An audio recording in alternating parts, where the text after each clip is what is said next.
అందరికీ నమస్కారం అండి. దసరా నవరాత్రులు స్పెషల్ గా నేను 3వ రోజు అమ్మవారికి ఎంతో ప్రీతికరమైన దద్దోజనం రెసిపీని షేర్ చేయబోతున్నాను. రెసిపీ చూసేద్దాం పదండి.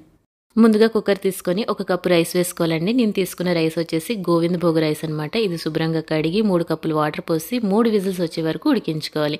దీనికి ఇప్పుడు పోపు పెట్టుకోవాలండి. స్టవ్ పైన కడాయి పెట్టి పోపుకి సరిపడా ఆయిల్ వేసి ఆవాలు మినపప్పు వేసి చక్కగా ఫ్రై చేసుకోవాలండి. ఇప్పుడు ఇందులో ఎండుమిరపకాయలు, పచ్చిమిరపకాయ ముక్కలు, కరివేపాకు, నేను అల్లం తురుము కూడా వేసాను. క్లిప్పింగ్ మిస్ అయిందనమాట. మీకు నచ్చితే ఇందులో మిరియాలు అలానే జీడిపప్పులు కూడా వేసుకోవచ్చు. పోపును దోరగా వేయించి స్టవ్ కట్టేయాలి. ఉడికించిన అన్నాన్ని కాస్త మెదుపుకోవాలి. 1 కప్పున్నర వరకు నేను ఇందులో పెరుగు వేసాను. అలానే 2 కప్పుల వరకు నేను ఇందులో పాలు వేసానండి. పాలు ఎక్కువగా పెరుగు తక్కువగా వేసుకుంటే దద్దోజనం కమ్మగా ఉంటుంది. మనం పెట్టుకున్న పోపు కూడా ఇందులో కలుపుకోవాలి చక్కగా. చివరిలో రుచికి సరిపడా సాల్ట్ వేసి ఒకసారి బాగా కలిపి దసరాలో 3వ రోజున అన్నపూర్ణ దేవికి అరిటాకులో దద్దోజనం నైవేద్యంగా పెడితే చాలా మంచిదండి. మరి మీరు ఎలా జరుపుకుంటారో నాతో కామెంట్ బాక్స్లో షేర్ చేయడం మర్చిపోకండి.